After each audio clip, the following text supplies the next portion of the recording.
My name is Joseph Italiano. I'm from Harvard Medical School, and I'm the chair of the Brinkhous Committee. I'm here with Andrea Rothmeier from the Scripps Research Institute. Can you tell me a little bit about the research you're going to present?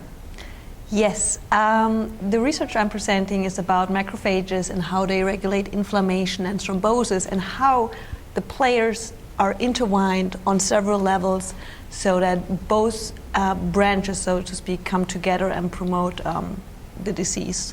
Mm-hmm. This is a really interesting topic because it takes two separate fields and sort of brings them together. How did you get interested in this initially?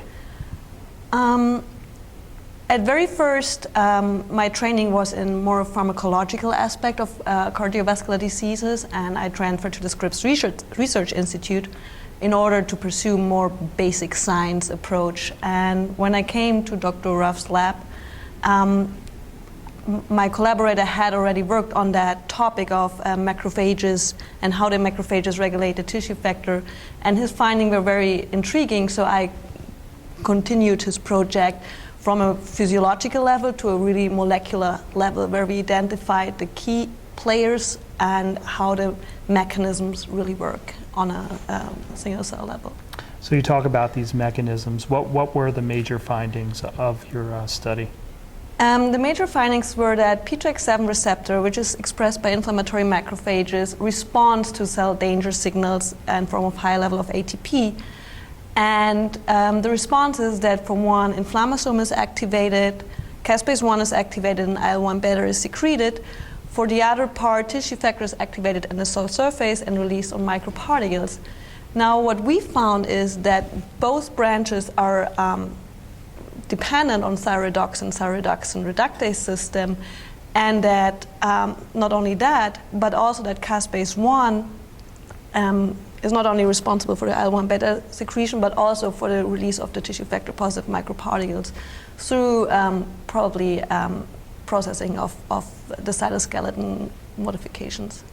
So this is really interesting new biology. How do you envision this being translated into medicine in the future? What do you think the long-term clinical significance of this work is?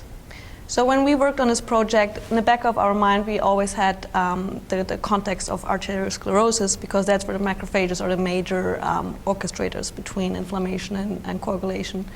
And nowadays, there's a lot of work underway to target that IL-1 beta pathway in arteriosclerosis. Our findings identified 2 or 3 other players that does not only regulate the IL-1 beta, the inflammatory pathway, but also the tissue factor pathway.